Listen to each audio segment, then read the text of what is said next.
Já, held ég. Við ætlum ekki að fara að hafa þetta lengra, þetta er dálítið langt intro. Geðveikt. Opnaðu kampaðinu, Ernir! Kæru Pingju Hálsar. Þetta er sjábóið! Það er partí í Seðlabankanum, það er Arnar Þór og Yngvi Þór sem heilsa ykkur þennan þriðjudaginn. Og við erum konum með frábæran gest til okkar, Ernir Skorri. Vertu hjartalega velkominn. Stofnandi og meðeigandi. Renta tent, renta partí. Fleira? Kamputík. Já, Kamputík, já. Það er tjaldahótel, eða ekki? Jú, í rauninni, það er svona luxus tjaldahótel. Já. Þetta eru bara tjöld sem eru bara, svipur bara á hótelherbyggi með öllu. Hvað heitir þetta? Er þetta Indiánahótel eða? Nei, þetta er stærra. Þetta heita sko Belltjöld. Belltjöld? Já. Já. Þetta er Belltjöld sko. Og þetta er, hvað heitir þetta eftir? Þetta er þarna hjá fangelsinu? Nei. Já, rétt austan Stokkseyri. Stokkseyri, alveg rétt. Þú er ekki gist í svona? Nei, luxus. Ekki heldur reyndar, ég fór samt í partí þarna. Ég er mikill tjaldamaður sko, en ég hef ekki gist þarna, nei, ég á það inni. Hefur þú gist í tjaldið það? Já, elskar tjöld sko. Hefur þú ekki gist í tjaldi? Nei, aldrei. Ertu að ljúga þessu? Já, ég er að ljúga, þetta er gist í tjaldi. Það var náttúrulega gert það. Við erum hérna sjálfsögðu með Payday. Já. Upplifun í hverjum sendum reikning. Við förum að nálgast. Nú er raunverulega nálgast 4.000 áskrifenda markmiði. Já, þá mæti Bjössi með kampæn. Já, 2, var það ekki? Var ekki búið að lofa því? Jú, ég vildi fá 4.000 en það verða 2. Samningar enduðu þannig. En við þökkum Payday kærlega fyrir samstarfið. Þetta er að sjálfsögðu eina lausnin fyrir lítil meðalstór fyrirtæki. Fyrir fyrirtæki sem er þreytt á að borga fyrir þjónustu. Já. Þegar ég vantar þjónustu. Já. Þá farið þið bara yfir Payday. Já, svo er líka fínt netspjall þarna og þú veist, allt frítt sko. Það er ekkert verið að rukka þarna fyrir. Ekki frítt, það er innifalið í góðum prís. Já, ég er að segja, þú veist, ef þú ert komin í pakkan, þá fylgir það með. Já, akkurat. Payday, checkið á þessu, strax í dag. Herruðu, sömuleiðis Keldan. Það er allt rautt þar. Ertu eitthvað í bríónum, Ernir? Nei, sem betur verið ekki. Það var það í gamla daga, brendið með Exista á bönkunum í gamla daga. Já, það er gamla daga. Þú varst bara fyrir hrun. Já, ekkert snertað síðan sko. Á partí þá en það endaði illa. Bara meðan þú ert í Versló eða? Já, ég hef bara verið í MS. Þetta var bara að vinna á hóteli og fór bara öll launin beint í bankan í hlutabréf og þetta var svaka spengur. Það var allt í skrúinu sko. Náðurðu einhverju dögum upp eða? Fór þetta bara beint niður? Þetta fór alltaf allt upp. Þetta var búin að vera fikta við þetta alveg í ár fram að hruni örugglega. Allt upp bara. Alltaf. Til að hvar bara á einni nóttu. Þetta, ég var ekki komið aldur til að vera þarna á markaðinum sko, en þetta... En þegar þú lítið tilbaka, er þetta ekki góð dýrmætt leksía? Þetta er það nefnilega sko, frábær leksía og brenna sig á svona ungur, það er bara mjög verðmætt sko. Þannig að í dag situr í rauninni allt fjármagn bara frekar eigin rekstur og eigin verkefni? Já, í rauninni sko. Það ekki? Jú. Það er skynsalegt. Já, ég held það. Ég held sér gott. En vissulega þá er yfir hlutafröðin þetta inn á kendunni. Fyrir þá sem eru að læra þessa mikilvæga leksíu. Já, ég er samt eiginlega hættur að nota sko Google bara. Ég fer bara inn á keldun á fréttaleitina. Searcha þar. Ég líka. Það er náttúrulega brilljant bara strategía. Miklu skilvirkara og fljótara. Svo eru rafmyndir þarna og allir helstu hagvísar. Þeir eru fann að þekkja þetta. Við þurfum nú ekki að spyrja. Þú hefur ekki verið í crypto eða það? Nei, ég veit að vera blessunarlega. En þú hefði kannski farið ef þú hefði ekki brent þig á bréfunum. Líklega. Já, og þá hefur þú brent þig. Já, það var náttúrulega allir og ammaðar að koma í þetta. Það var galið að það hrundið, sko. Já, magna. Herðu, við þökkum Keldunni, kærlega fyrir samstarfið, sömuleiðis Payday. En, já. Snúum okkur að manni þáttarins. Algjörlega. Ernir, þú ert búin að nefna fyrirtækin, 3. Já. En spólum tilbaka. Hvað er fyrsta braskið? Er þetta þeirri blóðu borið að vera bara í rekstri og fá hugmyndir og láta þær verða veruleika? Já, alltaf verið svona áhugið sko. Já. Stofnuðum Arnar frændi minn, Arnar Bjartmar, stofnuðum fótboltafélag, voru litlir. Ertu ekki Breiðholtinu? Jú. Já, alveg þar upp? Já. Já. Og við stofnuðum Eldingunar og litlir og vorum meðal spenntari fyrir fjármálunum að safna pening heldur en kannski fótboltanum. Já. Og vorum með bása í mjóttinni og gangi í hús og safna tombólu og... Já. Við voruð með fótboltafélag, sagður það? Já, stofnum fótboltafélag, en við vorum vel að spenntari fyrir bara reksturinnum í kringu heldur en æfingunum eða sko, fótboltanum per se sko. Og er þetta bara þegar þú ert í grunnskóla eða? Já, við bara verið 10 ára eða eitthvað. Já, þú ert með sami blóðinu og Jón Björns, hann var í tombólunum. Já, við vorum djúpir það sko. Já, akkurat.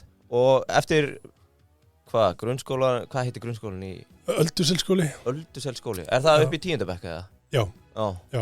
Og þá bara beint í, var þetta 2 möguleikar, fara beint á göduna eða í FP? Já, eða MS. Ég valdi hann sko. Og var þar hérna í fyrstu 2 árin. Og svo flutti ég til Kína eftir 2 ár. Ég var að klára annað árið MS og þá flutti við til Kína fjölskyldan. Það ertu bara 18 ára? Já, 17-18 sko. Já, hvernig tilfinning fyrir því? Ég man að ég þurfti að flytja austur og ég fór að gráta sko, svona 16 ára. Já. Þannig að þú 18 ára að flytja til Kína, er það erfið ákvörðun eða? Sko, ég fór með, það var þetta kærustu og mömmu. Já. Og pabbi var svona flakk á milli, þannig að þetta var svona, nei, raun ekki, þetta var bara spennandi sko. Já. Átti bara að vera ár í upphafi, bara að læra kýmisku ár og svo. Mandarín þá? Mandarín, já.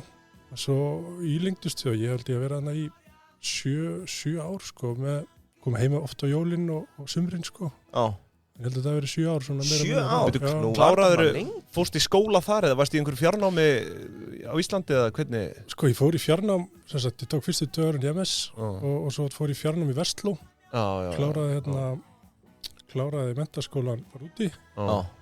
Og byrjaði svo lögfræði sem að ég sem sagt bara fekk bara að hlusta á tímana, lögfræði HÍ, fekk að hlusta bara tímana í gegnum Skype hjá frænda mínum.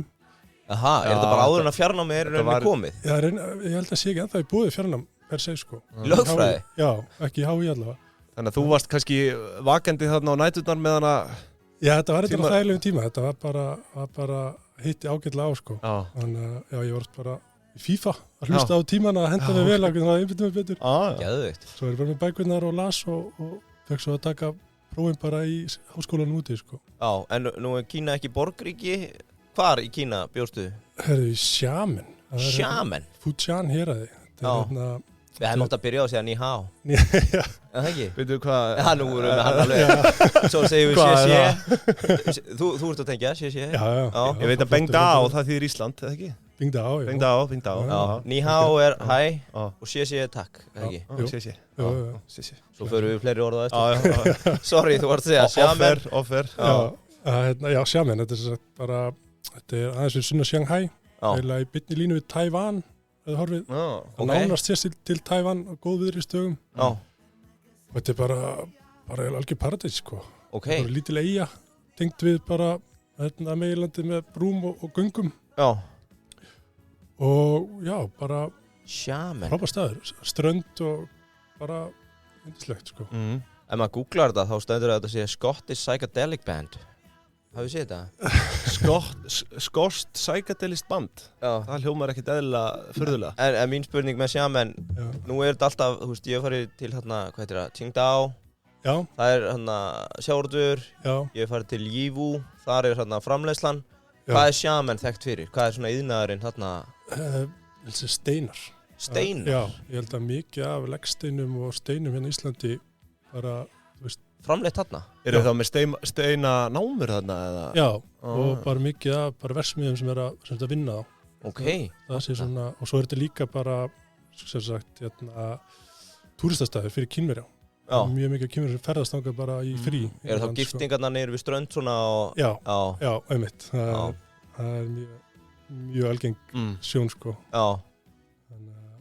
Áhört. Hvernig, þú ferð í rauninni klára lögfræðina þarna úti, ferði í eitthvað nám út í Kína á þessum tíma? Já, kínversnám. Já, fór í sko bara kínversku, bara læra bara kínversku, bara mandarinn í háskólanum þar sko. Það var bara, þetta átti bara 1 ár bara að pröfa og upplifa eitthvað nýtt sko. En svo svo þegar var að líða árið þá bara var maður komin í innflutning alls konar eitthvað minnihattar og svo það liti fundum við Þú veist þá að tala að flytja inn til Íslands frá Kína, eða ekki? Já, verði braskið þarna. Já, einmitt, alls konar bara flytja inn fyrir alls konar fyrirtæki. Svo voru að flytja inn líka lín, fyrir hótel, hangklæði og lög og eitthvað.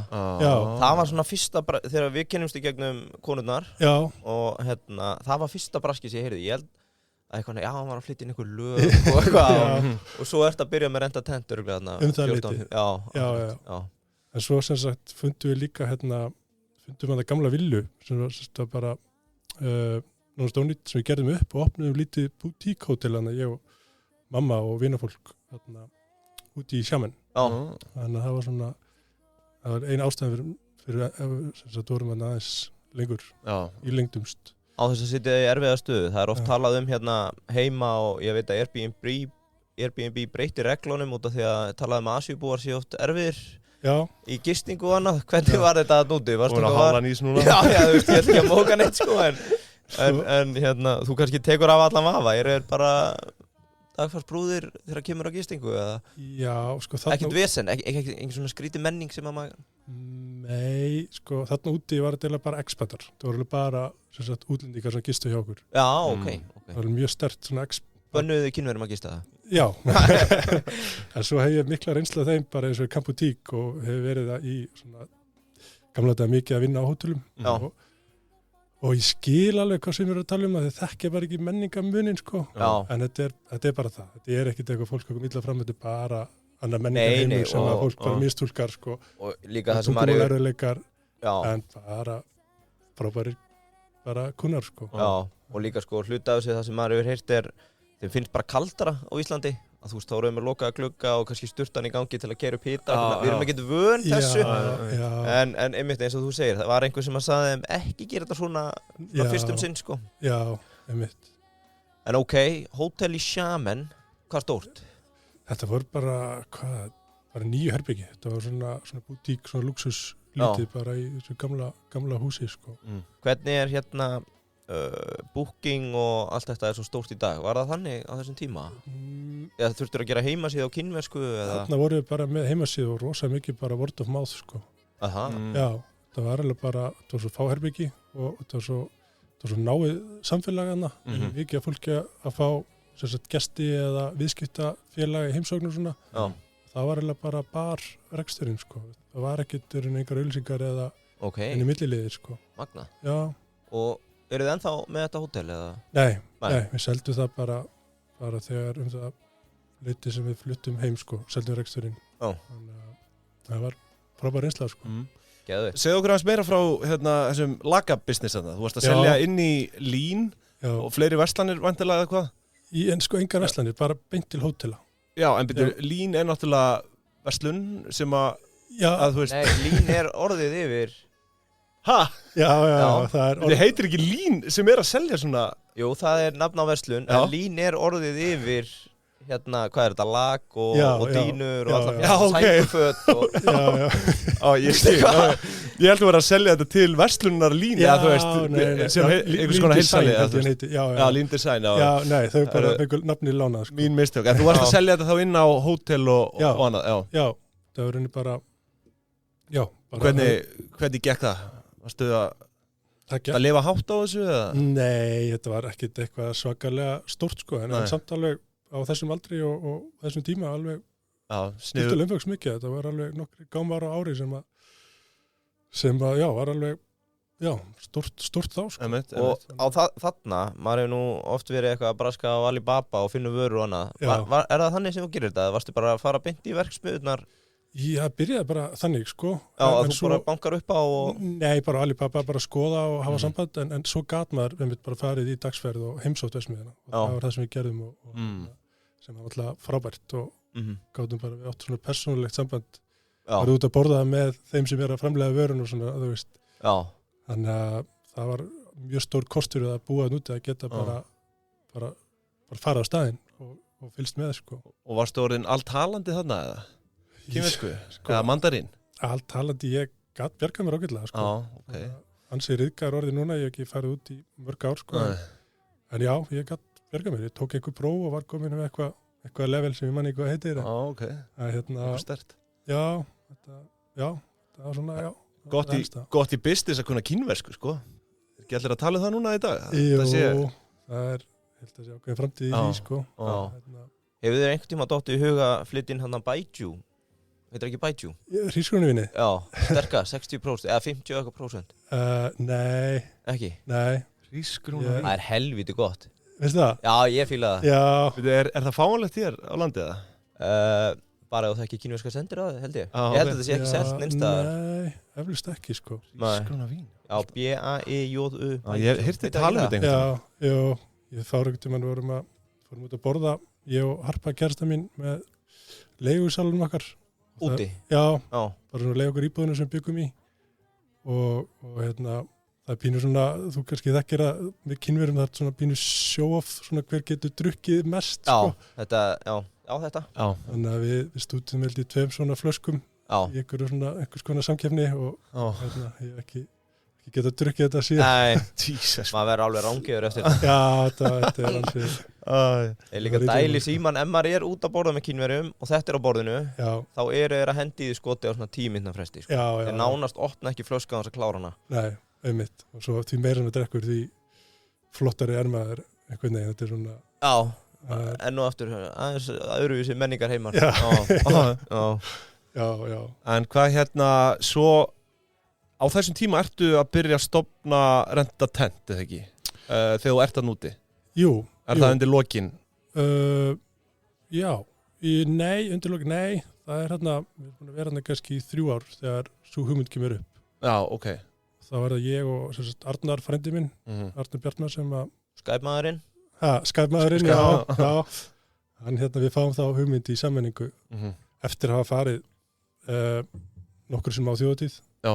Verið að stúsi því að tjalda eftir nokkra bjóra með misgóðum árangri. Þá poppaði þetta bara upp í samtali að kannski næs að vera, geta bara komið og tjaldið væri bara klárt. Einmitt. Og þarna ertu hvað gamall? Þarna ætli ég sé kannski 19 ára. Já, er þetta 2012 eða ekki? Var það ekki fyrsta? Jú. Ég er nokkuð vissum að það hefur verið fyrsta ári svona meðað við það sem ég sá. Jú, ég held það. Já, ég man, þetta þótti mjög svona framandi, sko. Já. En hvernig fór þetta á stað, þú veist? Var þetta algjör disaster hérna í byrjun? Já. Hvernig var þetta? Já. Þetta var agalegt í upphafi, sko. Þetta byrjaði ágætlega, þetta var mjög lítið, við leiðum eitt cheap held ég, leiðum svona rúbrauð, bara undir allt tótið, mjög smátt og fengum bara 2-3 vini okkar að koma með okkur og gekk fínt framan að, svo kom bara held ég 25 metrar á sekundu og þurrkaði út megnið af tjöldunni, þannig að Já, þau fugu alveg bara. Já, það var bara hellingstjón og bara mamma og pappi og bróður minn brunuði í rúmfó í bænum að kaupa tjöld og komið í Herjól og við vorum bara hendað upp fyrir gestina. Þannig að þetta var barningur, sko. Þannig að þetta gerist deginum áður en allir koma? Nei, þetta gerist bara kvöldið, bara fólki er bara í dalnum. Gerist bara hræðilegt veður og það bara... Hvernig er þá eins og hjá þér á sumrin? Ertu mikið að fylgjast með veðurspáni? Bara það er að koma 20 metrar á sekundu. Já. Já, þú spáir í. Ég er náttúrulega rosalega háður móður í öðrum, sko. Ég er það alveg með svona ákveðin svona vindkvíða, sko. Það er bara ofta vindkvíði. Já. Veturna vaknaði bara að mikill vindur úti, bara að hugsa hvort ég sé með tjöld einhver staðar að því að ég er oft með tjaldbúðir fyrir túrista eða einhverja ferðaskrifstofur ásamt tjaldhótelinu og svona þannig að... Já, inn í veturinn þá? Nei, veturna er þetta bara einhver kvíðabank upp á, sko. Okay. Það var bara að vera vissum að bara vindur það sé örglega vetur og það sé ekkert í hættu, sko. En þið fáið þessa hugmynd á þjóðhátíð? Við fáum hérna ekki á þjóðhátíð, sko. Fáum hérna bara einhverjum bara í mars eða eitthvað. Já. Og ári áður en í framkvæmuna, sko. Já, ok. Og hver er, undirbúningur? Þurfum ekki að fá leyfi hjá þeim eða hvernig var það? Jú, það voru bara fundið með þjóðhátíðarnefnd og mikla pælingar og velja og testa tjöld og Hvernig fer það test fram? Er einhverju þjóðhátíðarnefnd sem að gistir í nokkrum tjöldum? Tekur þetta út yfir nótt? Já. Þau hugsa sem kom ekki nálega því, sko. Þau hugsa svona, ég held að, veit ekki, bara ákveða að gefa okkur séns, en við vorum bara að kaupa tjöld og pröfa og vorum mjög blautir á bakvið eirun fyrstum sinn, sko. Og erum búin að fara tjöldin ansi oft síðan, sko. Það komum núna bara í rólsinn í tjaldbransanum, sko. Já. Ertu að tala um tjöldin sjálf, eða? Já. Og heitaði Rolls, eða hvað? Nei, heita Vango. Vango. Ég bara fór að spá í þessu. Þekkir ekki slangrið? Þetta er bara Rollsinn. Þetta er Rolls. Þetta er það sem sölumenn dauðan segja. Þetta er Rollsinn í geranum, sko. Vango tjöld, ok. Og þið eru ennþá þjóðhátíð, ekki? Jú, það vorum ekki með þau upphafi og við vorum bara, Jú, við erum ennþá þjóðhátíð í dag. Já. Jú, og þetta búið að stækka alveg svakalega úr þessu rúbröðu þessu formi fyrst, nú verður 240 feta gámar og ansi margir flutningabílar að búnaði og 30 manns að vinna og þetta svona. Og þetta bara alvöru skölun. Ég hef ekki farið á þjóðhátíð helvíti lengi en ég man eftir á þessi mynd, þetta orðið afgirt, er það ekki bara ykkar svæði? Jú. Þeir eru bara með rent og tent svæði þarna? Já. Og bara sér þjónustu aðila sem eru þarna? Já. Bak við borðið og... Já, þetta er bara... Óskilamunir og fleira og... Já, þetta er unni bara að vera pínu svo hótel, sko. Já. Og við erum bara tökum þetta fólki og ef við berum við töskunnar inn í tjöld og erum með gæslu og myndavélar og kaffi á könnunni frýtt og... Það er helviti nett. Þetta er svona, situr þetta á allt annað level. Já, og þetta er nefnilega því að oft eru svona unglingar, ölvaðar unglingar oft litið niður á þá. En okkar upplifun bara, ef þeir bara veitt almennlega þjónusta og komið vel fram með það, þá bara skila þessi tilbaka. Já, þau ganga betur en tjöldin þá einhvern veginn á móti. Til dæmis, já, og eru bara frábæri gunnar, sko. Já, takk þú þetta aðeins til þín, Arna, þú tala svolítið niður. Já, ég er drikkveldur úlingur. Og tala niður til þeirra. Nei, það gerir ég nú ekki. En nei, það er alveg rétt, sko, að það hlýtur að koma svona aðeins inn í að það er verið að trýta mig vel, best að trýta þess. Já, algjörlega. Það hefur alveg áhrif, sko. Það gerir það. Þetta gerir það. Maður mann alveg sjálfur þegar maður var ungur fullur á þjóðhátíð einhvers staðar, það var bara svona, þú veist, second class citizen bara, en maður bara trýtur þau vel og kemur vel fram, það bara skilar það sér 100%. Já, akkurat. Og fyrsta árið, hvað eru þið þá bara á víð og dreif og svona komið inn á þjóðhátíð eða? Nei, það var bara einungis þjóðhátíð, sko. Já, og svo árið eftir, er það þá sem þetta byrjar að vinda upp á sig eða? Já, svona, já. Var þá öllu tjálta til? Hún búin að bíða með það. Það sjá, eru ekki með eitthvað þetta? Það veit ekki hvað. Það var öllu tjálta til. Sorry. Já, í rauninni svo er þetta bara svona vaxið jafnt og þétt síðan, sko. Já. Hversu mikið hark var þetta í byrjun? Þið lansiðu þessu bara á þjóðhátíð. Já. Er það ekki fyrsta verkefnið ykkar? Jú. Og kom eitthvað til greina eftir hörmungana þar bara kalla þetta gott? Já. Það væri vonlaus viðskiptahugmynd og bara allt bara niður í þennan djúpa dal? Alveg 100%. Það er alltaf bara, er alveg galið að við höfum haldið áfram með þetta. Og hvað var næsta verkefni eftir það, manstu? Svo var það bara aftur þjóðhátíð ári, sko. Já, þannig að þið voru bara bundni við það fyrstnum sinn? Já, það átti í rauninni bara að vera þannig upphæfi, bara svona þjóðhátíða pæling, sko. Já, bara svona einvertíð ári, þar sem þið tóku Marík. Já. Og frí að miða kannski á þjóðhátíð og dettið upp á krafsinu, bjór og frýr miði og gisting í tjaldi. Já, en svo bara, vatt þetta upp á sig og svo bættist við hátíðir, svo kom Secret Solstice og einhverja nokkrar minni. Og svo byrjuðum við að þjónusta bara ferðamanninn, bara áttu svo mikið að búnaði, bara hellinga búnaði, þannig að opnuðum á það að ferðamaður geti legt bara útilegu pakka til að fara hringinn eða bara keyra um landið. Og það svona bara stekkaði jafnt og þétt. Var það undir nafni Rent og Tent líka? Já. Ok, sniðut. Og ennþá í gangi í dag? Já.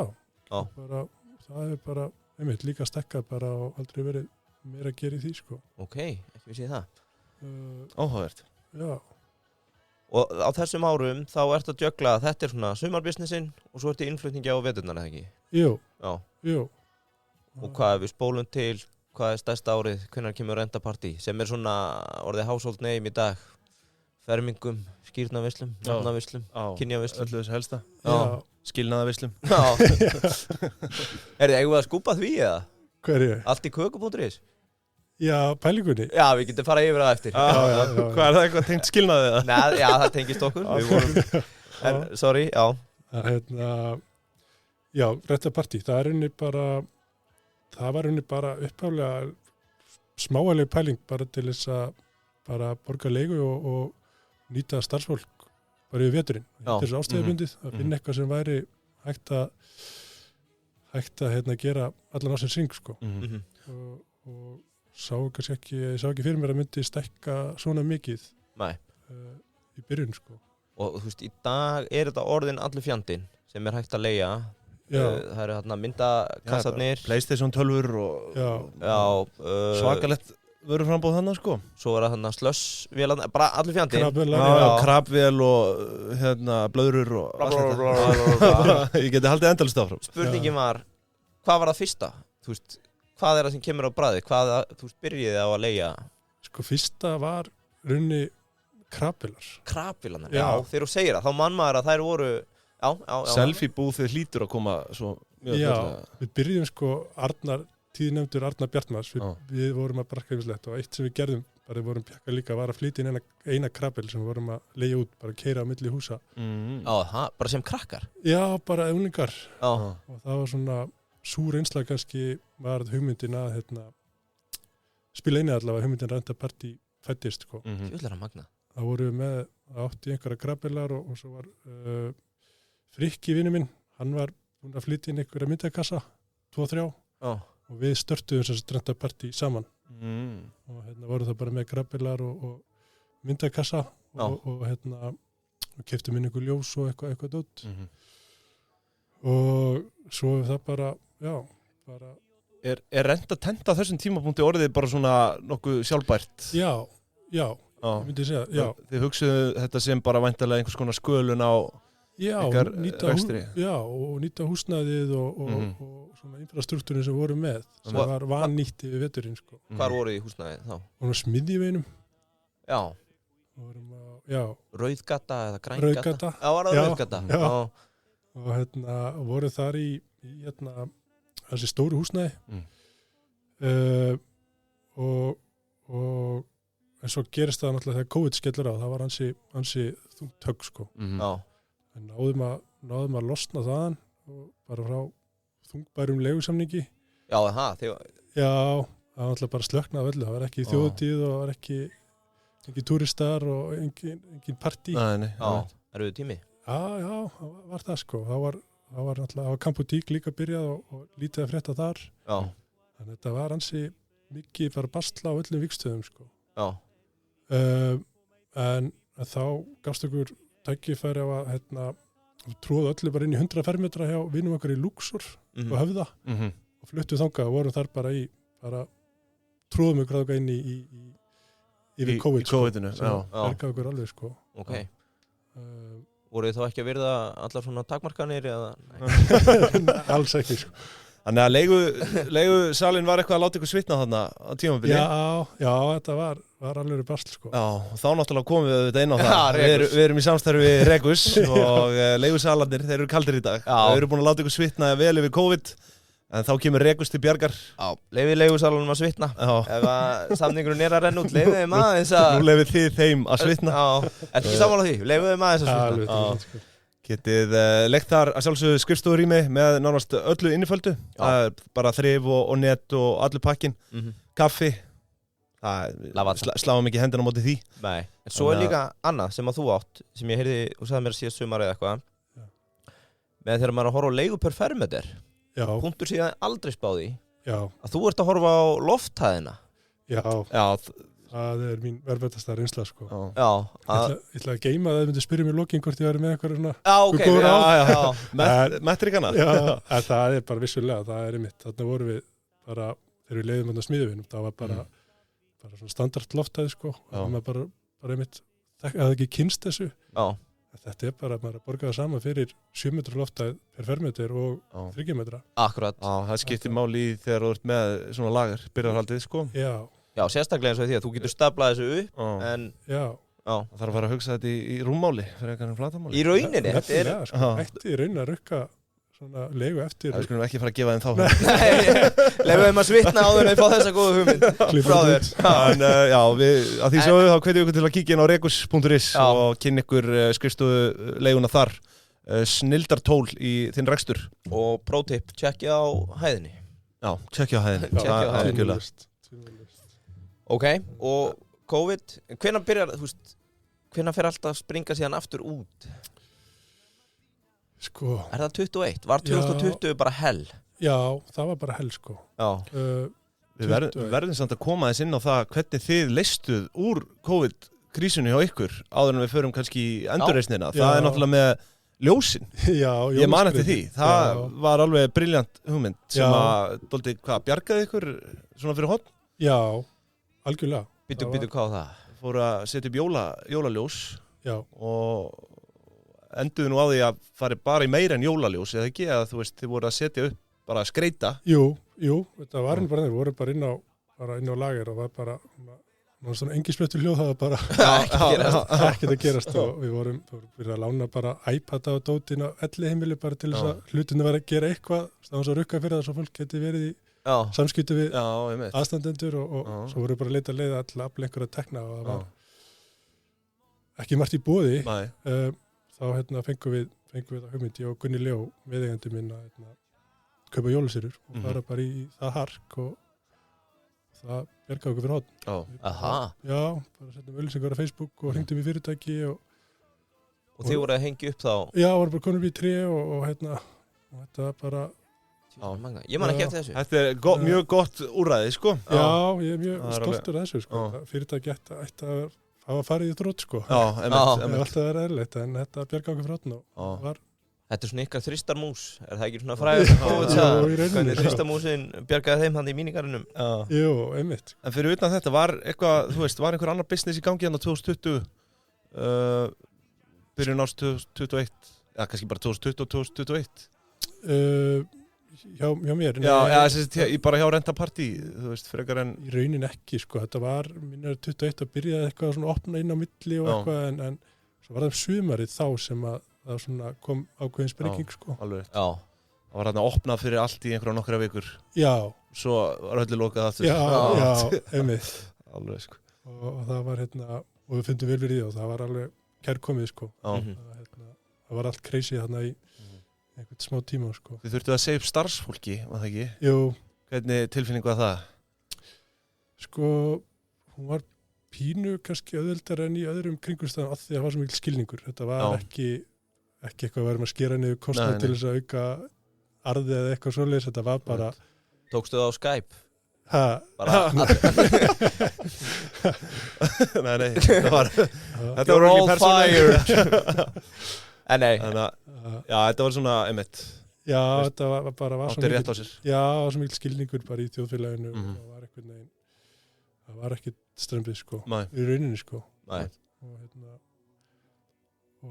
Og já, svona bara, þú veist, að vera í bastli einhverju svona á Íslandi er miklu betra en út í heimi, bara, þú veist, að því að við fengum einhverja styrki og eitthvað svona. Til að lifa af. Það var ekki mikið, en einmitt hafði mikið að segja, þú veist, og maður veit líka fólk, maður þurfti að segja fólki upp, en það er ákveðin fallíf sem maður tekur á fólki hérna heima. Í Bandaríkjum til dæmis er bara... Já, bara 2 vikur og svo færði ekki. Já, einmitt, miklu harðari heimur, sko, þannig að þetta er fyrir allt frumkvöðulega starf og svona, þú veist, það er forréttindi að vera á Íslandi þar sem að þú veist, ef eitthvað klikkar hjá þér, það bara eru eitthvað sem grípur þig, sko, í flestum tilvikum. Já, akkurat. Já, gott að vita því þegar við vorum að segja fólki upp að þau væri ekkert að flæðiskeri stöddildur, sko. Nei, einmitt. Akkurat. Og þegar þetta fyrir að stað, það er þá væntanlega hvað? Brúðkaup sem er svona, ef við tökum bara Renta Party í dag, á þess að þú sérst að skúpa einhverjum tölum, hvað er það svona sem keyrir businessin?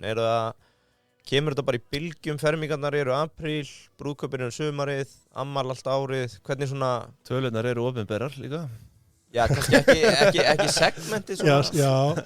Já, góð spurning, sko, þetta er í rauninni er þetta núna bara brjálað að gera alltaf. Já. Það er mest bara janúar sem er svona hægasti tíminn, samt alveg nóg fyrir stafni, sko. En svo er þetta, myndi ég segja, þorrablót, ársættir, fermingar, útskriftir, það er svona... Útskriftir, já. Já, það er svona vertíðar, sko. Já. Sérstaklega fermingarnar, það er búið að aukast mikið, sko. Það er bara allt crazy þá, sko. Já, ég er að hugsa að byrja að bóka 2 tónlistamenn núna, sko. Já, ég fermingarnar. En þá náttúrulega kannski komum við inn á þessi trend sem vorum aðeins að ræða hérna fyrir... Já, getum við aðeins farið yfir það bara svona á milli. Hvað er svona staðalbúnaður í góðri fermingu í dag frá Renta Party? Er það... Sko, þetta er náttúrulega bara hvernig við skemmtum okkur er svolítið búið að breytast og þróast held ég miklu leyti með tilkomi Renta Party. Þessi afþreying í gleðskap. Ótengt fermingu, það var afþreyingin svolítið bara að drekka vín, þú veist, í flestum... Þegar þú segir það, fermingar voru bara leiðilegast sjúka skert, sko. Ég hef bara tekið eftir þessu bara í ammælum og öðru, sko, bara sem ég hef farið í. Alltaf, þú veist, eitthvað activity. Já. Það er svolítið svona þróunin í öllu og þar með fermingum bara hafa eitthvað aðeins þess að brjóta upp að því að, eins og segir, ég held að fermingar hafa verið leiðilegustu veistlur sem að Já, maður hafði bara ekki leitt hugan að því, en þegar þú segir það, sko. Já, en svo bara leið að koma í píluspjald eða eitthvað aðeinslega að brjóta upp og þú veist, þá svona... Svo líka annað, það búið að vera í 100 ár, þessar helvítis gestabækur sem þú látið skrifa í, sem að enginn les. Það er gert grína mér, ég skrifa svo illa. Þú veist, maður bara kvíðinn fyrir þessu. Já, þú veist, ég finnst þetta bara, auðvitað skrifa maður, en ég hef aldrei heyrt einhvern segja, heyrðu, ég var að renna yfir gestabókinu en það sem punktunum var, sko, með þessa fótóbúð. Það er bara allt annað, þá ertu með myndir af fólkinu og þetta er miklu betri minning einhvern veginn algjörlega. Fyrir þetta bara fjölskyldur eru að taka myndir og fleira. Já, og líka svona ákveðin afturreying fyrir veislugesti að vera leika sér í þessu og svo í sömum kössum eru svona digital props að setja kúkahausinn og hatta og svona. Þannig að þetta er bæði minningar og svona ákveðin afturreying. Sko.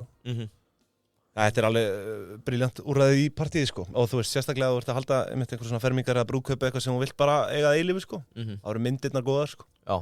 Vera með myndabúð. Og ég man nú þegar við vorum í samstarfi, þú, eins og við segjum, þú varst þriðji þú ert fyrsti maður sem heyrir í Pingjunni til að fá að auglýsa. Arnar var búinn að sækja 2, þú heyrir í mér. Þú varst heldur búinn að hlusta á 5 þætti og þú fattar þetta væri ég. Já. Var það ekki? Þú er bara, ert þú með þetta? Já, það var ákveðið. Þið voruð early þarna inn í Pingjuna. Já. Og það sem ég ætla að segja, þegar við vorum í samstarfi þá vorum við ofta að auglýsa þessi prestþema hjá fyrirtækjunum fyrir vestan. Já, alveg rétt. Var það eitthvað úr því? Ertu að leigja prestkraga eða? Nei, ekki það, sko. Það er á tútulistanum, sko. Já, ok. Ég held að það hefði verið trend. Kannski seinna. En ef við förum svo yfir afmælin, brúðkaup, er eitthvað sem er bara, ef maður er að halda brúðkaup í sumar, hvað mælur þú með? Sko, það er náttúrulega myndakassanir eru bara staðalbúnað þar. Svo er þetta bara öll aftrygg. Það er bara... Sama hvað það er? Já, þú veist, býrbongborð eru vinsæl í brúðkaup. Og bara allt sem það brýtur upp. Við erum að lega borðtennisborð og við erum að fara með svona spilakassa, Street Fighter spilakassa í brúðkaup. Það er bara allt sem brýtur aðeins upp og fólk getur farið að fara í keppni og leika sér. Já, við erum að koma í brúðkaups hoppukastala, skenna hvítur, flottur og hann er að fara í brúðkaup. Hefur þið verið að leigja hoppukastala líka? Já, við búin að vera það síðastlegin 2 ár, sko. Já. Er ekki stress í þeim eftir að þessi fauk á Akureyri? Jú, vissulega. Við alveg breyttum verkferlum eftir það og við erum núna bara með mjög stranga reglur, upplifa hæla og það var alveg... Það er hræðilegt að upplifa það, sko? Já, algjörlega, sko. Og þetta er, ef að vel er haldið utan þetta og er þetta ekkert áhættusamt en ég held að það hafi ekki verið tekið nægilega alvarlega hér heima fram að þessu slysi, sko. Já, akkurat. Full ástæðu til að gæta vel að þessu, þetta er bara svo stór bladra í rauninni, sko. Þannig að ef það blæs á bara að taka það niður og þessi ekki vindur að festa það vel og ekki taka það neina sérsá, sko. Já, akkurat. Hvernig, ég ætla að spyrja með, þú veist, þeir eru farin að þjónusta heilmikið af liði á sama tíma, þú veist, hvernig, sem er svona myndakassa, hvað eru þið með marga á lager? Eru þið með 10 eða 20 eða hvað? Sko, sorry, eða þú mátt svara, ég ætlaði bara, sorry, ég ætlaði ekki að trufla. Ég held ég sé með rúmlega 40 núna, sem starfum og gerðum, sko. Þannig að, og fjölgaði eins og að þau byrjuðu með, held ég, á 3. Já, hugsa sér. Það sem ég ætlaði að segja, að maður sem var að lega hérna með okkur á skrifstofu, var með fermingu, allt og setna bóka, heyrir í mér til að vissi að ég þekkti Erni og var að reyna að fá mig til að múta Erni til að hann fengi ég var að segja, saman hvað með marga það vantar fleiri, það var uppselt núna þetta er fermingarsísón svakalegt þetta er búið að vera þannig bara núna og ég bauð þér gamla góða 150 skallinn það er bara not for sale það var að bera verðing verið bílistanum en er ekki bílað að gera í þessu eða? Jú, ég myndi segja það. Eftir að COVID kláraðist er þetta bara búið að vera stöðu vöxtur, sko. Þetta er ekkert eitthvað svona sérstaklega vertíðabundið. Þið eru farnir að dekka allt árið. Brúðkaup á sumrin, þú veist, fermingar páska, svo eru einhverju jólateiti og eitthvað svona og árshátíðir náttúrulega allan ársins. Við þurfum að keyra inn þessi skilnaðarpartí í janúar. Vil ég stila það. Þegar það akkurat low season, þá getum við komið með einhverja nýja vöru. Jólin búin, skilaðu fíflinu. Það er svo þungt yfir öllu í janúar. Það sé ekki flestir að skilja þá, hvað sem er. Örgulega, kemur ekkert óvart þegar tölfræðin sýndi það. Við förum að sjá Facebook-auglýsingar frá Ernin milli jól og nýjar, sko. Eigum nokkrar tífólítertur fyrir skilnaðarpartí í janúar. Það eru talandi partí, Dominos náttúrulega líka með okkur. Dominos. Einhver, hvað er gott að segja? Já, bara allt gott, við hittum Ása á það. Ég hef aldrei verið betri. Komum bakstrinum. Ég held að við séum bara að fara að bóka hann í viðtal. Við þurfum að fara yfir það að Dominos er ekki lengur í Danmörku. Já, einmitt. Við gleymdum að nefna það í síðasta föstudagskaffi. Hvernig geta Dani klúrað þessu? Ég segi það, sko. En Dominos er auðvitað frábært í partíi líka. Það er hægt að kaupa þar í magni eins og í rétta partí. Það er hægt að kaupa í magni þar auðvitað líka fyrir partíið. Þannig að við hvetjum ykkur til að heyri þeim ef ykkur vantar pítsu í partíið. Þetta fyrir svolítið hönd í hönd, rentapartí og Dominos pizza. Það er partívara, sko. Spurðu nú Erni, hvað er svona þín pizza? Góð spurning. Dominos Extra. Extra? Já, ég er extra maður líka, sko. Ég hefði giskað að þú væri með kjúkling á pítsunni. Nei. Það var kannski nefnum það var að koma ný. Já, ég var að mynda að sjá hana. Er þetta ekki alveg caliente? Já, ananas, fajitas kjúklingur, hot sauce. Jalapeno, pepperoni, rjómaostur, sósa og ostur. Já, við þurfum að smaka þetta, hún er sterk. Hvað fannst þér matinn í Kína? Sorry, bara nótutúr. Já, ef við þökkum bara Dominos kellaði fyrir, þá förum bara úr einu í annað. Ég er mikið aðdáandi, sko. Já, það er bara... Varstu eftir að fengja pítsu þar? Það er ekki mikið af mjólkuðurum. Nei, ég var einn ítalsku veitingastæður hana í Sjamin. Það var ekki oft, sko. Nei. Spari. Borðaður eitthvað framandi þarna? Einhverja lifandi kreddur eða engisbrettur? Já. Það? Já, ég bara borða allan fjandan, sko. Kísur? Skjaldbökur, ekki kísu. Ekki kísu? Ekki sem viti. Hundar? Nei, ég held að það sé ákveðum mýta, sko. Já, ég held það líka. En ég bara neitt fórum út að borða með einhverjum, sem var reyka versmiður sem var að versla við. Það var svona rækjur á borðinu, það var ennþá lifandi, það var svona spriklandi. Já, það var eitthvað dýrætis fínt, sko, það var til að smakka það, svolítið skrítið. Eins og maður bara smakkaði yfirleitt allt, sko. Oft var þetta þannig bara skítugustu veitingastæðarnir og alltaf yfirleitt bestir, sko. Það gæðarstimpill ef það er ekki vottor frá heilbrigðiseftirlitinu. Þetta er okkar staður. Meiri líkur og fáir matareitrun, því betra. Já, ég er mikið aðdáandi. En ef við spólum aðeins tilbaka núna, rentapartí, stofnum 2018. Já. Mér finnst þetta top of mind. Ég held að allir sem er að fara að halda eitthvað að hugsa til þessa. Já. Hvernig var fyrsta árið? Fór þetta bara strax á flug eða? Og hvernig svona í gegnum tíðina, og því ég var með spurningtíðin, þú veist, með markaðsmál og annað. Já. Hvað ertu farin að læra virkar og virkar ekki? Er það bara gamla góða Facebookið eða eru það áhrifavaldarnir eða?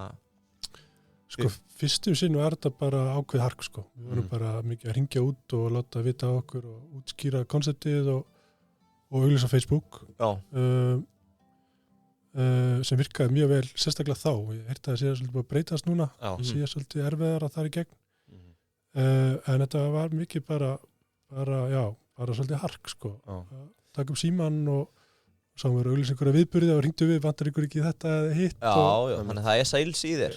Já, það var bara, ég er kannski ekkit bestur í en þetta var bara svona, bara neyðin bara... Já, komið svo stað. Já, bara að taka upp síman er bara vannýtt koncept, sko. Ég er svona pínu deyjandi út hjá...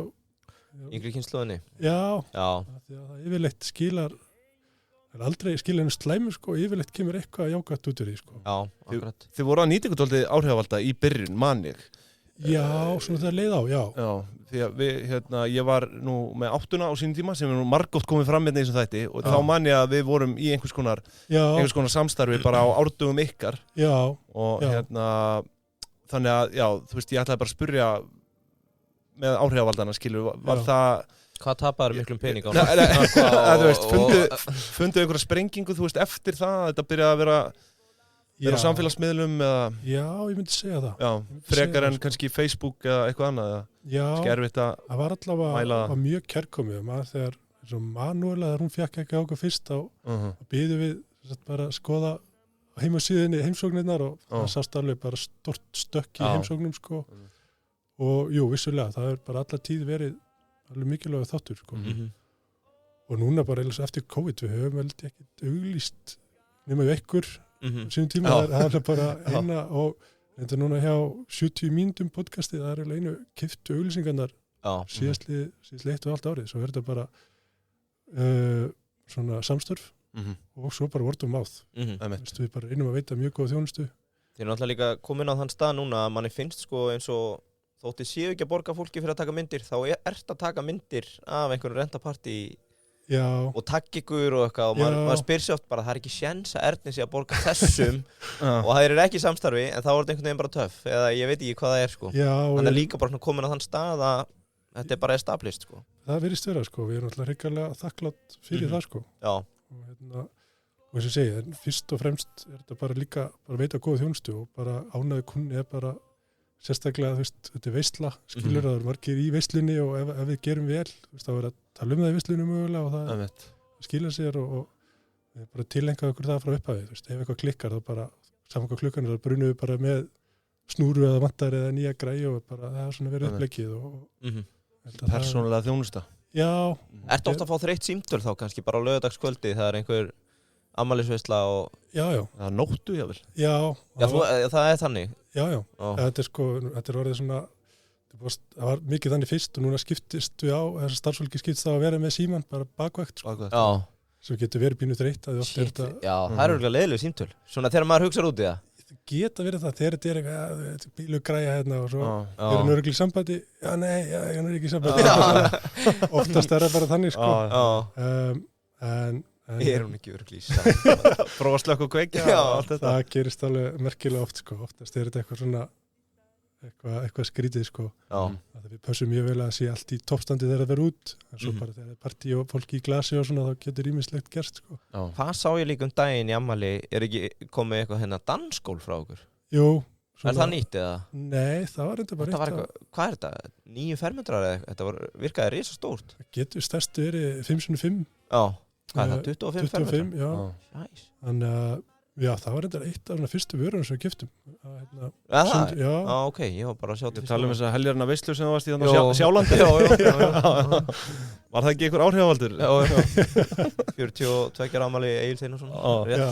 Já, það er búið að standa sér vel. Það er búið að fara víða.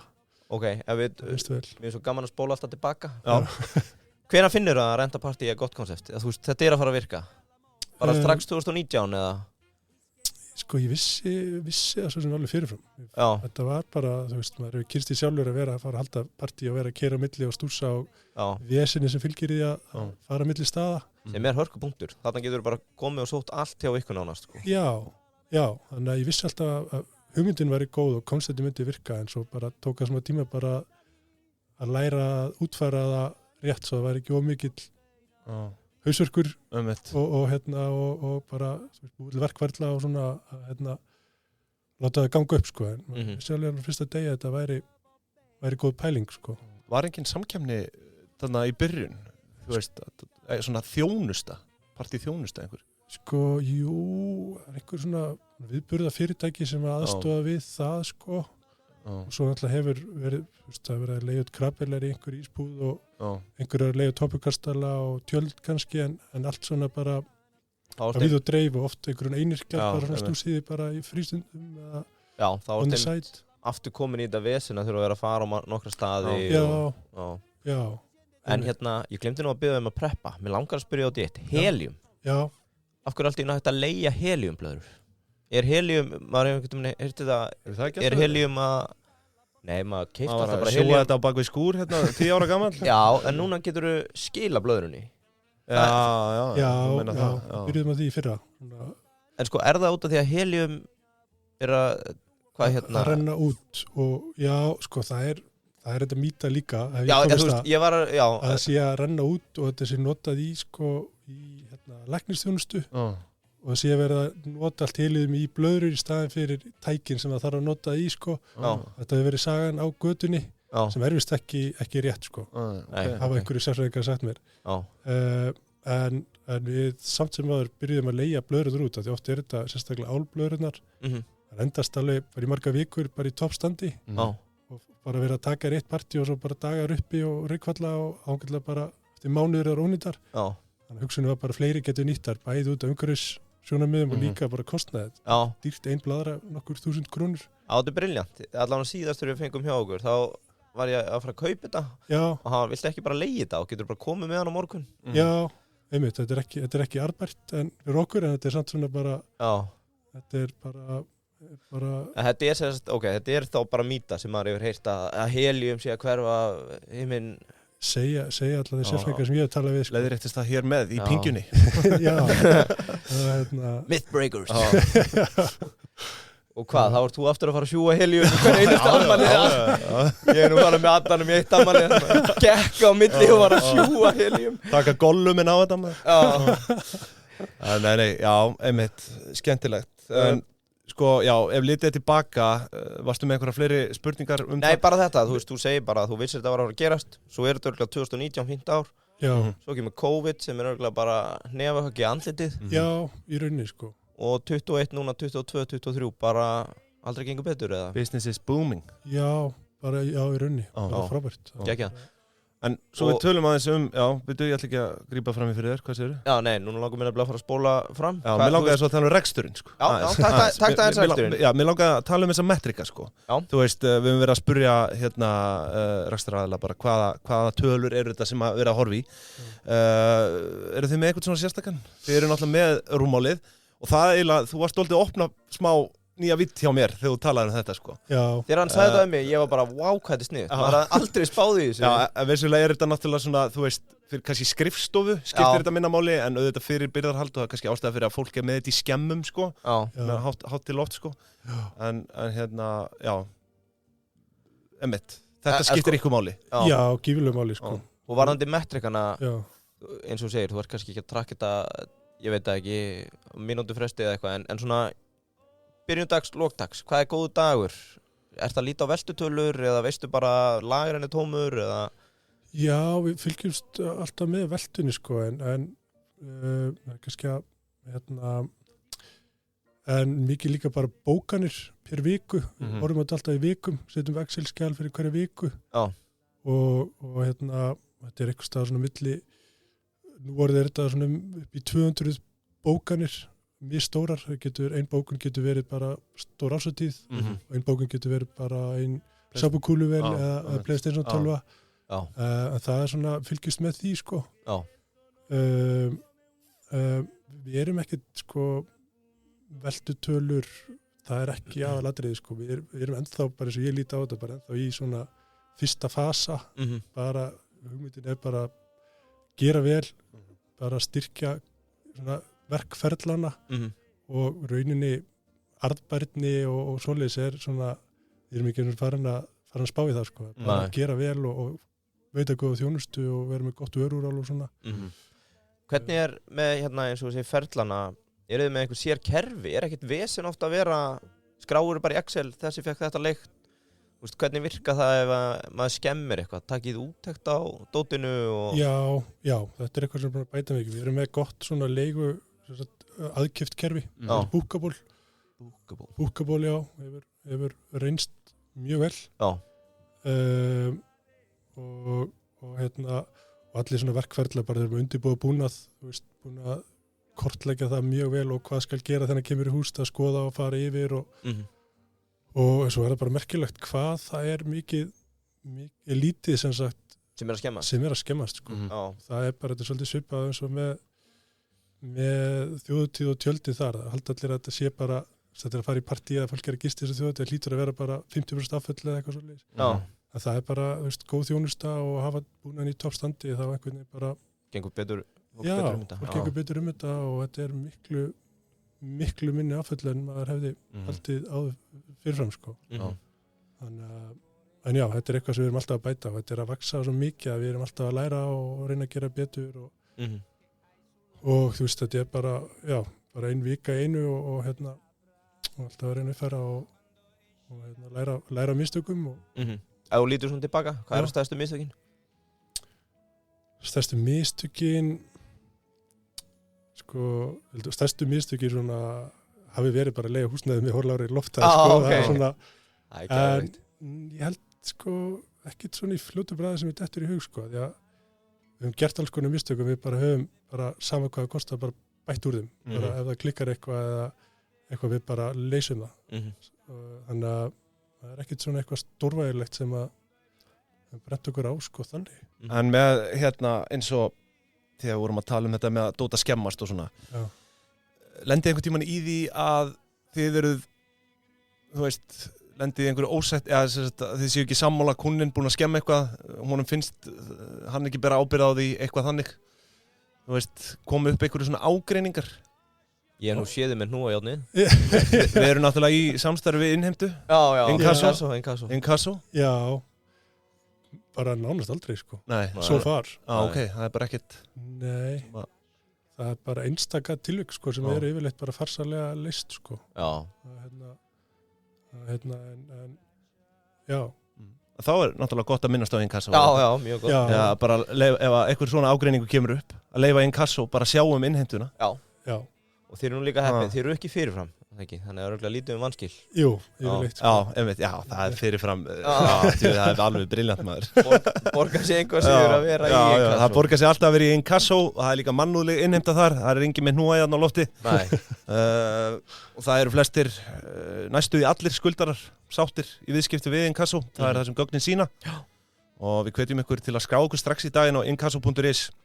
Þú vilt ekki eyða tímaðinn í þetta. Nei. Þetta getur tekið óþarlega langa tíma. Já, líka bara vexturinn það háir að þú vilt ekki vera að missa pening hana. Nei, svo er það. Þú vilt hafa hann inn á bók. Nákvæmlega. Við þökkum Inkasso kærlega fyrir samstarfið. Áfram aðeins reksturinn. Sko, já, ég er dálítið forvitinn. Ég er svona léttur ársreikningaperri eins og kannski hefur komið fram í þessum þáttum og nú er ég að velta fyrir mér afskriftunum í þessu. Já. Hvernig virkar þetta? Þú veist, þetta er náttúrulega frekar litlar vörur. Þekkirðu hvernig, þú veist, hvernig þetta er afskrifað? Þú veist, hversu langur er líftíminn á þessu versus afskriftirnar í bókunum? Sko, ég er meira bara, þjónustan er bara mitt. Já. Svo ég færi bókaldið en svo bara KPMG tekur svolítið við. Taka bara boltanum þar og afskriftar. Sæmilega spiltan endur sko. Við vorum nefnilega að velta þessu fyrir okkur með hopp sko, því að það er náttúrulega bara svona leigueining sem að kannski farið mjög illa með og vorum að velta þessu fyrir okkur sko, hvernig þetta veist, framseljið þetta eða þú veist, endurseljið þetta eða býðið bara hann til þetta skemmist eða? Við erum mikið að gera við erum bara eiginlega með bara lítið verstaði inn á lager sko. Við erum bara þekkjum okkur búin að það vel að við getum leyst yfirleitt allt með varahlutum og við gerum í húsi. En svo inn á milli þegar orðið eitthvað illa farið þá seljum við oft bara til einstaklinga eða fyrirtækja og endurnýjum sko. Við erum að gera það. Já. Okay, reynum að gera við en pössum að þegar búin er orðin eitthvað slitinn að skipta honum út. Og oftar en ekki þá seljum við einhverjum sem að einstaklinga eða fyrirtæki sko. Og sko talandi reksturinn við náttúrulega höfum aldrei tekið ykkar reikninga fyrir, við tókum partibúðuna sem er svona örgulega náskildasti myndi ég halda. Það er kannski ekki þjónusta? Nei, þau eru meira bara að selja allan fjandan sem tengist miklu leyti bara einhverjum partíum. Við langaði samt að spurja svona inn á það, Halloween. Ertu eitthvað farin að finna fyrir því? Já. Er þetta vaxtarsproti eða? Já, þetta er orðið alveg hjút sko. Já. Við erum mikið að fara í skreytingar hjá fyrirtækjum.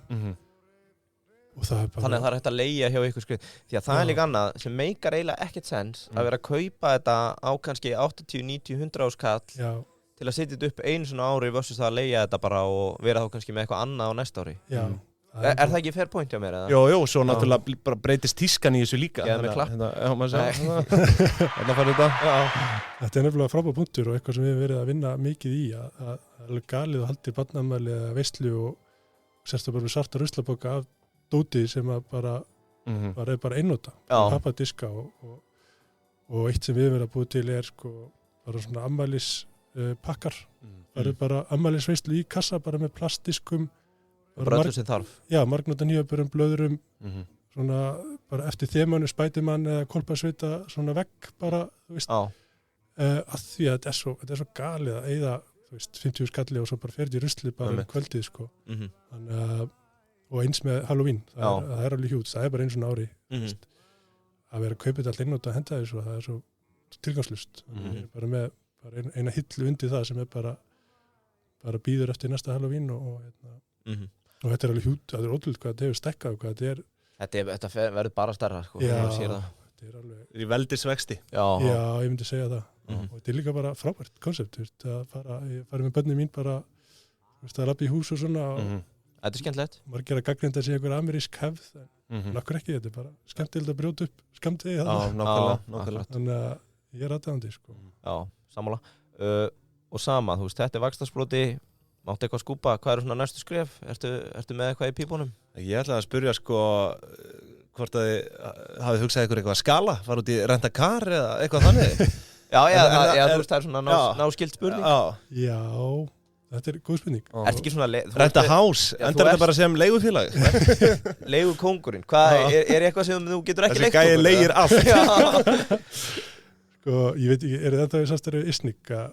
Kannski ekki. Jú, við erum með þeim. Já, ég er búin að ítti undir á nokkur renta lén sem eru tilbúin. Renta-kar er reyndar frátekið, ég tjekkaði á því. Tókur þetta ég á hlusta ykkur í daginn og þá sá ég renta-karavan á laust.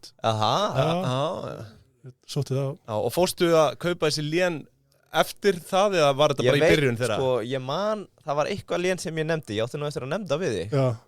Svo sé ég það er farið og hver í helvítinu keypti þetta og náði að hafa upp á þér, sko, og fann félagið, þetta var á félaginu hjá þér. Þetta var þetta ekki hérna... Ég man ekki hvað það var eitthvað...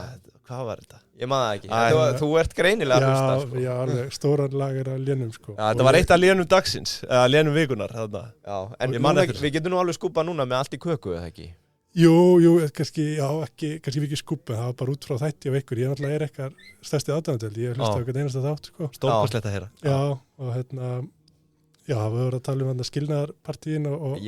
Ég var að skúpa Ég trú ekki að þetta tengist í, ég bara, hvað erum við að fara að heyra hérna? Ég er ekki búin að heyra þetta, þú ert aldrei búin að segja mér. Ég tók þetta fyrir í föstaskaffi, þetta er að fæðast í Bandaríkjónum sem bara iðngreinin að halda upp á skilnaði og að selja skilnaðarkökur og partí og eitthvað. Og okkar maður, Ernir, hlustar, kaupir lénið allt í köku.is eða ekki? Nei, þú veist ekki alveg, það er til, sko. Nú, ok. Það er til, ég sendi á reyndar ekki allt í köku, þetta er Sæta Syndir. Sæta Syndir, já. Eða, hugmyndin að gera eina köku ætla að fara að setja Facebook-auglýsingar í lofti bara ef kvöldið eftir að hlusta á þættin eitthvað. Það er geðveikt, sko. Meira bara í ganni, sko, en þetta var bara því að það er svo geggjað koncept, sko.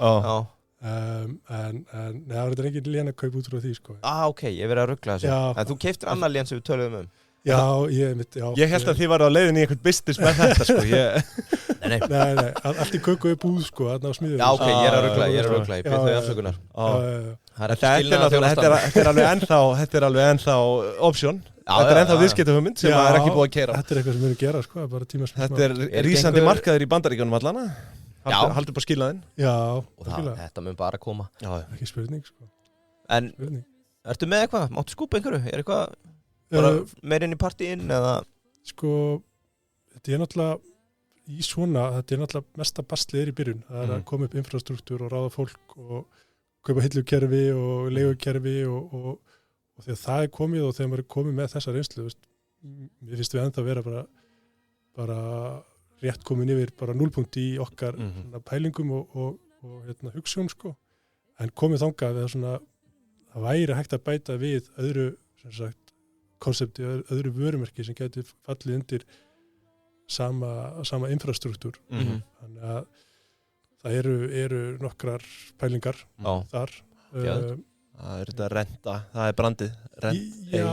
Já, það er ekki allt bundið við það, sko. Það er klálega miklu skulunar möguleikar á þetta í boði. Já, mögulega. Og það er þessu árið að næsta minn eitthvað nokkrir hlutir. Líta dagsins ljós, sko. Það má ekkert skúpa neinu eða? Svona á hvaða sviði? Sko, barnavörur. Það er mikið að spekulir í því. Leigja börn? Já, leigja börn. Rent a baby. Já. Ok, barnavörur. Já, það er alveg galið það sem við erum að fjárfesta í í þessum búkabú og þessum vögnum og bara allt, þetta bara miljón bara hjartanlega sammála gera svo vel bara þegar þú ert bara eignast þitt fyrsta barn sko, pressa að vera með alltaf fínasta og flottasta og galið að fólk sé að festa svona mikla peninga í þessu sem að nota bara x lengi sko, sem bara vexa bönni uppur bara á annar líka punktu með þetta núna þegar maður á 2 sko, það sér kannski aðeins á þessu út af því að þau eru sóðar, bönnin þau eru með skvísurnar og rúsinur og allt í þessu sóðar? Já, þau eru sóðar, bönnin eru sóðar en þetta samt það sem að maður fer hvað best með á heimilinu, það bílstóllinn og barnavagnin því að þú ert með barnið í þessu og vilt náttúrulega ekki að það skaðist þess vegna skil ég ekki alveg að það sé ekki meiri svona eftirmarkaði með að kaupa vagnana eða einfallega bara geta leigt á sko. Þannig að kannski ertu að fara inn á þá Já, í rauninni, það svona og margt fleira sem þessu tengist sko. Og það einmitt að hugsa þetta allir að fara svo illa með þetta og eitthvað ég hugsa alltaf bara þessu eftir Airbnb víst að það gekk upp það var alltaf galin hugmynd þegar hún var pitsuð fyrst þú veist eitthvað að leigja heimilið þetta út ef það gengur þá getur við látið allt gangað sko Já, förum aðeins lengra með þetta hvað ætli maður geti leigt barn á? Nei Ég er með 2, þetta tekið möguleikar þú ert nú með 2 Já, þetta einmitt stórkostlegt þeirra Já Camp Boutique Já. Hvernig að vera með hótelrekstur on the side? Það er bara Hvenær fórstu í lofti með það? Sko það byrjaði út frá rentatent þegar það í nokkur ár þá kom þessi hugmynd bara að pröfa að vera með svona luxustjöld Já og við verðum náttúrulega að gefa Hörpu sjátt líka hún með þér í þessu, eða ekki? Jú, Harpa kærasta mín, hún með mér í þessu öllu og hún mikill máttarstólpi sérstaklega rentapartí og Seginu bara ég sé fílu við hana þess að hún ekki fengi búið Já, hún alveg frábær sko en já Camp Boutique kemur upp úr rentapartí Já, út úr rentatent sko og voru með þessi bara venjulegu tjöld og fekk hugmynd keypti svona luxustjald en við garðið bara vetur að pröfa bara innrétta og pröfa að kaupa frá mismunandi framleiðendum og þróa það eins og eftir svona nokkra ára þróunarvinnu þá var ég komið framleiðandi úti sem að bjóð til þessi tjöld fyrir mig og fyrsta ári var ég bara að leigja út til ferðaskrifstofa bara setja upp bara út á Býtu, þetta sérbúið tjald fyrir þig? Það er geðveikt sko Já, bara Google Camp Boutique, þetta er mjög flott Já, takk fyrir það Þetta er bara íslenskar aðstæður eru öðruvísi en annars staðar heiminum það er bara vindur íslensku vindur bara alveg koncept sem að fólk þekkir ekki fyrir að kynast búið til koncepti vindkvíði sem að þannig að það er búið að þróa þetta alveg í mörg ár og verða bara styrkjað og gera betri eftir hverju framleiðslu sko.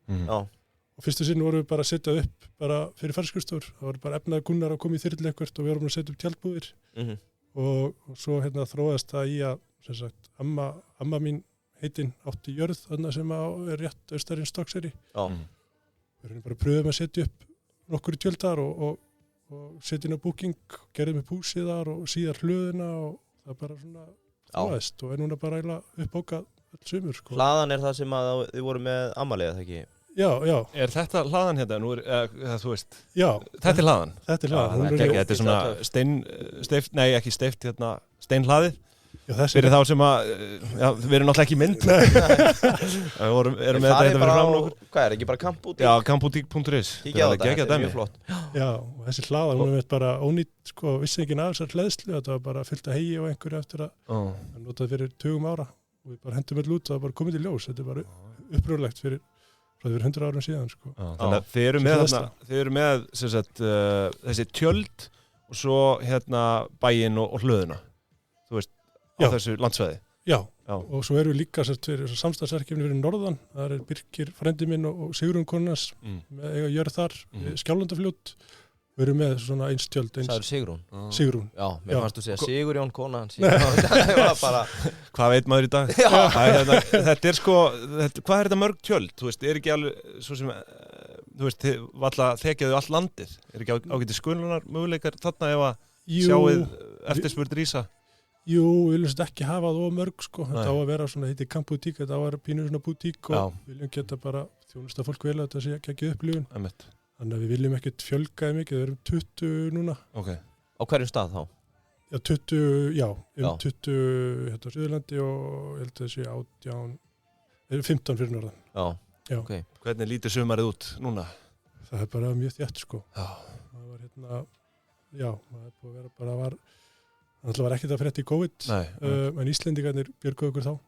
Alveg bara, það var guðskjöf á þá. Ég verða að prófa þetta sko. Þetta lítur ekkert eðlilega vel út. Já. Að innan sko. Það er allir bara, ég vil segja með 5 stjörnur öllum. Látt ekki myndirna blekja þig. Jó, þetta er gæðvægt, þetta er ógíslega flott. En einmitt þetta konsept, þú ert að segja það, þú varst bara tjald út í garði og þróu þetta. Já.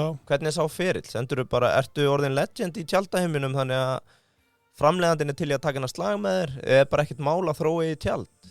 Þetta var bara basl sko. Ég bara keypti bara eitthvað 10 tjöld frá mismunandi framleiðandum og sum bara eyðilegust í fyrstu vindkviðu og sum endust lengur og það bara fann besta tjaldið og bara var í sambandi við þann framleiðanda og tókum boltan þaðan. Og hafðir ekkert verið að kaupa á honum fram að því eða? Nei, ekki neitt sko. Þannig að þú ert með önnur tjöld í rauninni í rentatent heldur en þessu? Já, allt öðruvísi sko. Já, þetta er allt öðruvísi. Já, þú veist, ég var aðlega að tala um annan framleiðanda. Já, Vangó-tjöldin er bara keypt að byrgja hérna heima sko, sem er bara með bara umbóðið fyrir Vangó á Íslandi sko. Fyrir þjóðatíð og túristana. Svo er þetta sér framleiðslega fyrir okkur úti sko. Og hvað er það, þú veist, við þessi tjöld, er efni eitthvað öðruvísi eða? Þetta er bara svona hönnun, efni, saumafjöldi, þú veist, hversu þykkt efnið er, rennilásarnir, þetta er bara... Þú ert orðinn djúpur í þessu. Þetta er svona smáað innan það sem ég er að skoða eins og svona indjánatjald, nema bara miklu stærra. Þetta en bara þessi langi þríðningur. Varstu búin að segja, hvað er þetta stórt? Þetta eru einhverjir fermetrar. Sko, þetta er, þessi minnitýpan sem er tveggjumanna, þau eru... Radíus í öðru sinni pí. Þetta er 23 fermetrar, það er 5 metrar í þörmál. Það sé 23 fermetrar. Þetta er lúmst sko. Og svo eru stærri sem fjölskyldi, þau eru 45 eitthvað leys. En svona aðeins með þennan business, er það þá, eru við komin aftur í bara að þú ert að treysta á Booking og Expedia og hvað fleira, Airbnb? Já. Eða er þetta sama lögmál og í Kína, þar sem er bara einhverju heimamenn að mæla með þér? Nei, þetta er miður, þetta er svolítið bara Booking og blessunlega Íslendingarnir er svolítið mikið að bóka beint og við reynum að beina fólki þá leið og það er mjög verðmætt hver bókum þar í gegn. Já, í gegnum heimasíðuna. Gegnum heimasíðuna, sko. Af því að þetta er alveg galið hvað er mikið af fjármunum bara fara úr landi, bara 20% af öllu sem er bara hver einusta gistirými sem er selt á Íslandi fer bara til einhverja aflandseyja til Möltu eða eitthvað þannig að það sem er alveg út í hött sko en já, við erum so far svolítið bundin Booking og Airbnb og Expedia það er stór hluti megnaði bókunum koma þar í gegn sko en já, það væri sniðugt fyrir Íslandi að reyna einhvern veginn að færa sig frá því á einhvern máta að vera svona háð erlendum Booking og þessu það væri svakalega sko, mér minnir eins og að hafa átt að gera eitthvað það gerist bara aldrei neitt þetta er bara svo erfitt við að eiga sko skilur að líka verandi kannski viðskiptavinur að þú treystir þessum konceptum skilur, treystir Booking að ætla að vera treyst einhverju nýju þetta þarf að vera einhvers konar þjóðar átak sem er bara hægara sætni gert sko þannig að já, ég held að það sé erfitt að breyta þessu sko það sé þungt held ég Já, akkurat Þetta er stórkostlegt, ég er bara mögnu saga sko Þú ert bara að fara að bóka á date þarna Já, ég held að það geti þurft nýtt lín eftir þá svaðilfum Ég held að við séum að segja þessu loki en það er kannski eitt af lókun sem við reynum að spyrja flesta er einhver svona ráð fyrir frumkvölana sem er í harkinu þarna úti Young Entrepreneurs The Young Entrepreneurs Það er alltaf loftaðinn Já, þetta er loftaðinn Tögnast á því Takk um síman Já, takk um síman Það er bara verður að nefna það í soft og vekt er sérstaklega fyrir yngstu kynslóðuna það er svo fjarlægt fyrir þeim svo bara láta vaða ég hef aldrei gert einhverja viðskipti áallinir eða neitt svolítið það er bara bara láta vaða kýla á þetta og þetta góða þjónustu og bara djöflast. Já, samanlega því. Skila sér yfirleitt, sko. Sorry, strákar. Ég verða að hraðspóla og til við fáum Ernir ekki aftur í bráð. Ég verða að hraðspóla tilbaka. Ok. Datt aldrei í huga að reyna að flytja eitthvað inn til Kína? Og til að þú varst að flytja til Íslands, kom aldrei upp að reyna að flytja lýsi eða lambakjöt eða eitthvað út í Sjemen? Nei, held ekki. Og aldrei núna, ég verið aldrei eitthvað djúvill væri gaman að koma þessu til. Eitthvað sem segir mér að það sé mun meiri skriffinska og vesen að flytja inn heldur en út þarna í Kína. Já, ég ætlaði ekki að skoða að flytja bílið minn út. Já. Það tók einhvern fund með einhverjum að vinna þannig í tollinum og svo fljóðlega að vera ekki góð hugmynd, sko. Já. Nei, það er ekki svo far, sko. En við dögum okkar að flytja til Kína aftur einhvern tíman og líka börnunum að kynnast því og það einhver ævintýri, sko. Já, geðut. Stórkostlegt. Ernir Skorri frá Renta Tent, Renta Party og Camp Boutique. Kæra þakkir fyrir komuna. Gekkið að fá þig. Takk fyrir að koma. Takk fyrir.